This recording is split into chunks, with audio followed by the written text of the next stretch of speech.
The World Cup 2018 is still ongoing, and we're still here on your World Cup special. My name is Emmanuel Kurada, and I will bring in to you all the actions that took place in Russia yesterday. And to join me in doing that is my colleague, Simeon. How are you doing, sir? I'm fine. It's nice to be here today again. Yesterday was another entertainment-filled day for us and the people who love football. What were the highlights for you yesterday? The highlight for me yesterday is actually the match between Portugal and Morocco. And single-handedly, the goalkeeper of Portugal gave them that match because Morocco have chances to score, which that keeper proved me. And I was going to say, I was also going to pick that match because it was a match that I didn't expect what I saw yesterday from the Moroccan side. If they had played like this against Iran, don't you think they were supposed to get 3 points or at least a point against the Iranian side? I think if they played like this against Iran, they would have gotten the 3 points because the chances they have yesterday, if not for the keeper, will actually prove so stubborn to stop all the opportunities that they have yesterday. They will have. Now you see what I've been saying to you on this show every day about not to underestimate any team, because I mean what we saw yesterday with the Moroccan side. Look, this is a Ronaldo that scored a hat-trick against Spain, but when it comes to Morocco yesterday, he struggled, if not because of the defensive mistake from the Moroccan side. He wasn't supposed to get a goal. They did not get clear chances, you know. So in this tournament has shown us that football is indeed changing. What were you expecting from the Moroccan side? Were you expecting the Portuguese side to beat them 3-0, 5-0? Yeah, maybe? yesterday I was expecting Portuguese to beat them up to 3 goals. Wow. Yesterday, but coming out yesterday, I think the Portuguese play more of control and then relax, depend on their quality. And the experience and also. their experience also. So, and that's what Ronaldo will make use of, because if you give somebody like Ronaldo chances, 3 or 4, he's going to punish you with it. Yeah. So, but the Moroccans have their own chances, but because of lack of experience, so they could not utilize their own chances. But yesterday, I'm so pleased. I'm so proud of them for the way they play, even though they got out of the tournament. Oh, wow. That's what we say here on your World Cup special. What we're going to be doing to you is bringing every opportunity missed, every opportunity utilized. And yesterday we saw that the Cristiano Ronaldo, being the reigning world best, he utilized one of the chances that he got, and then they were able to get 3 points against Moroccan, and that helped them to advance to the next stage. Now let's talk about Egypt. I know you've said it a lot of times. But they've not advanced to the next stage. That's what I'm saying. Because seeing what happened yesterday, they're out, Morocco are out. Right. What do you think these teams are not doing right? Because like we said before, Egypt is a team that has never won a match in the World Cup coming to this tournament. And they have that at the back of their minds. And then they have the longest gap between 2 World Cups. 56 years after they came to 1990. And the 28 years after they come to 2018. So what are they doing that is not going in their favor? At least we've analyzed this many times, and we actually spoke more about their attack, the lack of forces in their attack, and we could all blame that on Salah fitness. So maybe, like you said earlier, the other day, that for now they should learn to not build their team on one individual. So because if they have somebody like Salah who could take that responsibility, even with injury, I think Egypt will have gone far in that group. But you know the thing. One thing about Egypt that I don't understand is when it comes to the continental tournament, they do very well. Remember, they won the CAF Cup more than anyone. They are doing very well together as a team. Then, but when it comes to the international tournament, is where they fumble most of the time. So I don't know. What are we going to, like, on this continent? I'm concerned. No, we are not going to blame it on Egypt alone. That's what I'm saying. Africa as a whole. That's what I'm saying. On this continent, what are we not doing right? Is it that the foundation is not good? Is it that the players are not determined to play? Is it that, I don't know. I'm just confused. I don't know what's happening on the continent. Most of the problem of the continent is because they play more. Most of them play more in the local league, so they understand themselves well. And individually, most of the Europe people, they just come maybe 2 weeks to do the tournament. And then once they come, they just put them in the team. So they were not able to band together. But So, some of these players have been together for a long time, trust me. Like the Egyptian side, for instance, Moroccan side. Because like I say, they always play in their domestic league. Hardly you see them going out. Though they are going out, then you still, the team togetherness is there. But I don't know. I mean, they are going, you know, when you are exposed to different kind of formation, Yeah. that's why you play different formation in your homeland, and then when you get to your club, you play different position. I think that also affects more of the, and if you look at the European players, most of them have this mindset between them that even wherever they ask them to play, they still perform in that place. Yeah. But when it comes to Africa team, once they change you from one place, your mindset had to change automatically. That's what you can find in Mike and Moses that we spoke about. Moses has been converted to the right back, Yeah. and now he's not doing his job as forward right winger. So now it's not like that, but you see many of the European players being converted to left side, and they still perform well. But when it comes to Africa, so it becomes an it's issue. very pathetic, the situation of African countries representing us in Russia. If not because of Senegal that gave us hope, I don't think what we'll be saying now, we'll be singing a different tune about these teams. Because, you know, when they go to their club side, they do very well. They are playing very well. They are playing to instructions. But then they come to national team. Everybody want to be the superstar, the superhero. Yeah. I'm the one that saved the national team. You know, this thing is killing our football in Africa. I think I won't blame it on the player alone. Like I said about the formation as well. If you look at the likes of Senegal very well, you see that every other player play the same position that they played in their different club.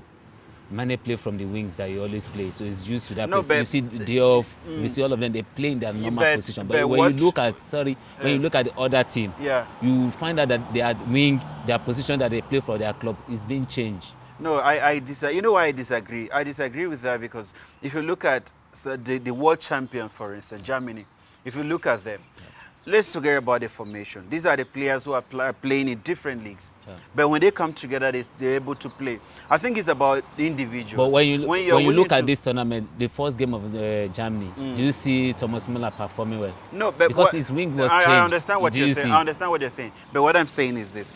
Let's talk about playing players out of position now. Let's leave that aside and let's talk about players' determination and also giving their all for the national team. When it comes to the commitment matters, when it comes to football. And then when you go to your national team and you are not performing up to expectation, because there's the money you're getting from the club side, you're not getting it on the national team. I think that also contributes to one of the reasons why we're struggling maybe as Africans. we might look, but if you look at the African team in this tournament, at least against Nigeria, I could hear the commentator says this is the first time Nigeria will come to a tournament without fighting over wages. Despite that, that does not because the commentator was saying maybe this will help them, boost them, because now they're happy, they're coming with this high spirit, so they pay them the money and everything. But despite that, but I still stood on my statement that says about position. I've played football before, but I think if I'm used to left wing and you convert me to central, no matter how, if Ronaldo being the world best, if you change Ronaldo from the attack and put him in midfield, no matter the determination or dedication, you still not perform. Okay, that is Dickie Simeon's opinion, but what I can say to you, I've seen a lot of players who have been played out of position and they perform very well. SM, for one, played as a striker for Ghana, played as a midfielder, plays as a defender when he's called upon, and he did that very well Because without Chelsea complaining. Chelsea also used him those yes. wings. So what I'm saying is, as Moses as an attacking player, and if you are being converted to a defender and you're doing the job very well, you should not find it. I mean, this is what you do every day. So you should not find that difficult to do it, to replicate the same thing on the national team. Anyway, let's talk about what happened yesterday. Let's talk about Uruguay.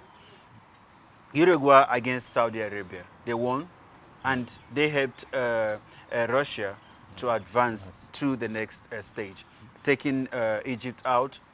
Taking Egypt, right? Yeah. Egypt and Saudi Arabia. So now let's talk about the Uruguayan side, because Suarez is making his playing his 100 caps for Uruguay yesterday, scored the only goal that helped them to advance to the next stage. Now, one on paper, like we always say on this show, on paper, one would just say Uruguay were going to give them 5-4, like you always say, that okay, it was going to be 3-0. You say Spain were going to win 3-0. But then that wasn't the case.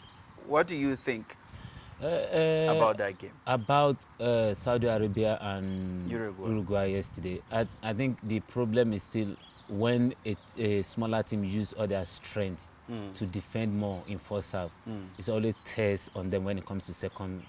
Second half, So, yeah. and I think that's what Uruguay capitalized on, because Saudi Arabia could have gotten some goals yesterday as well. So But they you really, see the improvement, right, from they the team? improved yesterday, and that's the difference between an experienced player and non-experienced. Experienced player, once you give them chance, one half chance, most of the time they take it. So, and that's the difference between Uruguay and Saudi Arabia yesterday, because the only chance I could see that Suarez got in that match was what he used to score. So that's the difference. Yeah, you and Saudi Arabia, their poor form in the World Cup continues, as they're still searching for the, at least even to get a draw. That would have been a nice result and a very good performance for them. They tried anyway for them to be able to hold the Uruguayan side to only 1-0.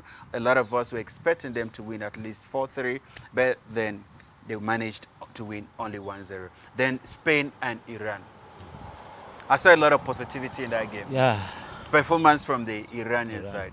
You told me before that it was going to be easy, but I told you before that football has changed. Yeah, I didn't say, I didn't remember saying it's going to be No, you said they were going to beat them like 3-0. Yes, I said it's going to be like 3-0 because I know the formation that Iran is going to No, but play. you got your prediction right, yes, though. I That said Spain were going to win. because of they are going to defend. Yeah. I know Iran is going to come to that game defending, and they are going to give Spain more chances to possess them, and which it could have cost them goals yesterday as well, because Spain, if not because Spain they want to maintain their kind of games. So if they've tried to be, they actually had 81% ball possession. So yeah. And that's what you get when you give Spain space to come close to your. But you know what I'm saying about the Spain national team is, if you have a team that understands their way of play, I think the team will be able to stop them. And that's what the smaller team are using now. So the smaller team are using the mindset of the same ice line. When they play against those teams that play ball on the ground, what they need to do is let's defend because them. If it wasn't for Costa, who is trying to play or score from outside. Spain were going to find it difficult. Yeah. And trust me, yesterday, we're still going to talk about that. Another controversial decision by VAR in that match yesterday. No, the decision was correct. No, but then, okay, the decision was correct. What I'm saying is, we need to have things to talk about. Yeah. The debate are things that make football very interesting. Yeah. And then if you're taking it away, like the VAR, I would have loved to see that goes to because you want Iran to get the point. No, not just a point, not just a point, but I want them to also prove a point. Yeah. These guys played very well, no doubt about it. They played very well. They were able to hold Spain. And if one can imagine if Costa is not playing in that team, what would have happened to the Spanish national team? Because they want to get into your net. Yeah.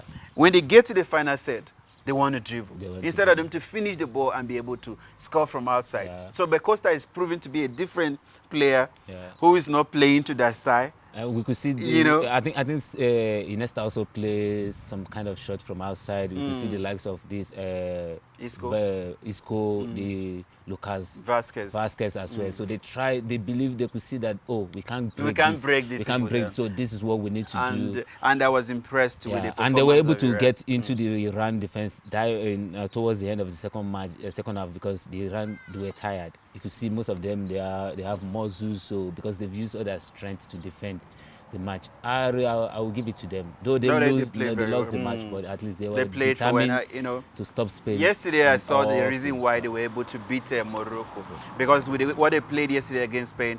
I mean, I'm only saying this. I don't know, but I don't think it's the same thing they're going to play against Iran. They're going to find it very, and if Spain also repeats the same thing they played yesterday, Morocco will beat them. Morocco would beat them, because to remind you, Morocco also want to prove a point in this World Cup.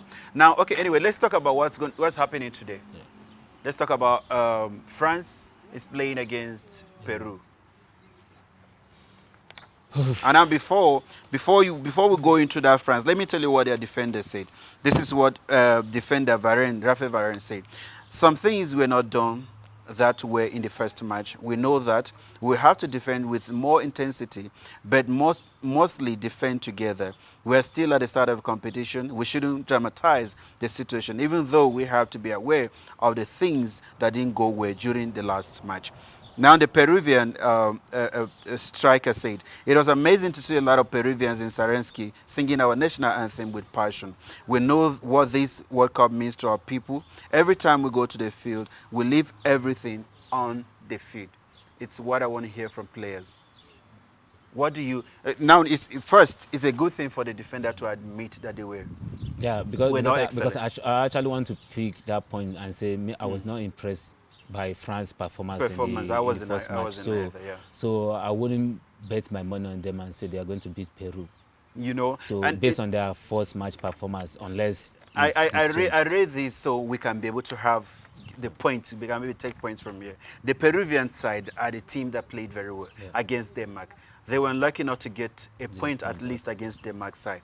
But coming into a French side that had so much superstars, but then they are not living up to expectation. And they played the way they played against the Australian side.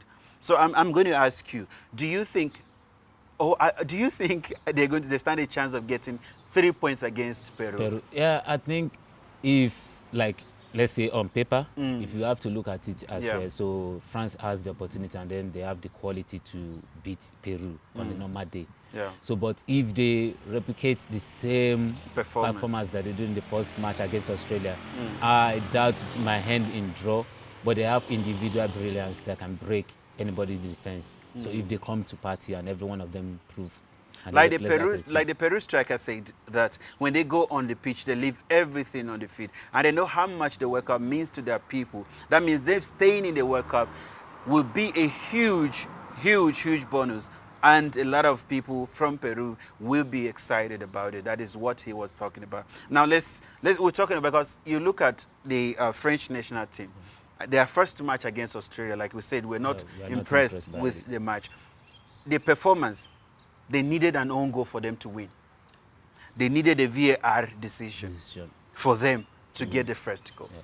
You know, so now they're playing against a team that is not going to defend, is going to attack.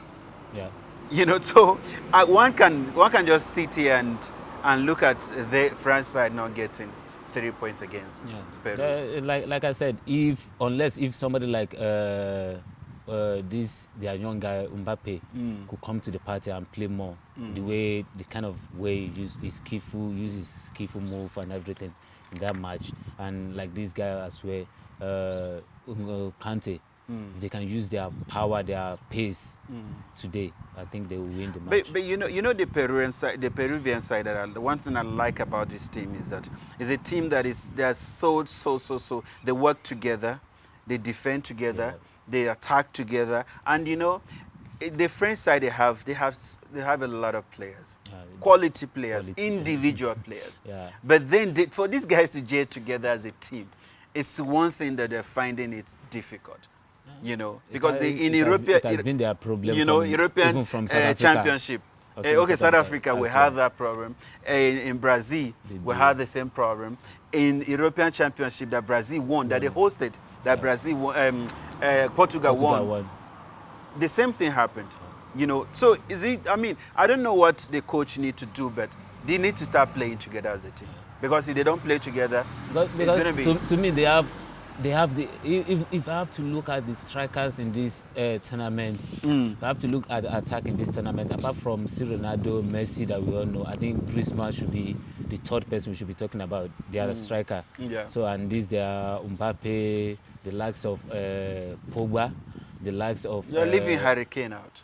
Harry Kane. No, I'm just talking about the quality in France team now. So if you start mentioning them one by one, I think they have players who can individually score 3, 4, 5 goals, who can score goal from outside the box, who can score goal from corner kick or free kick. They have defenders who can come and give a goal. But they've not proved to us on that. But in their different clubs, they've been excellent. But come to France national team, wait for this second game. They've been in the shadows themselves. Maybe. Anyway, here, what we can do to you is can only analyze whatever it is that's happening in Russia, but then it's for the French side. You know, football is about teamwork.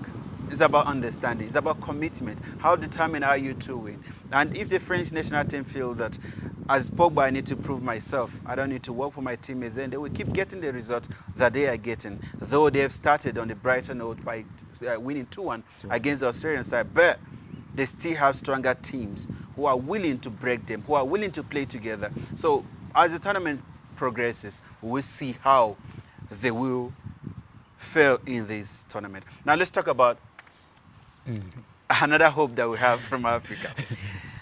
And they are open. No, we're talking about Argentina and Croatia tonight. Yeah.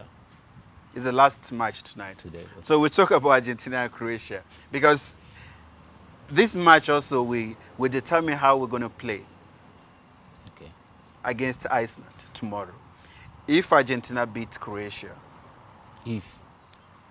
hypothetically they beat Croatia, our chances.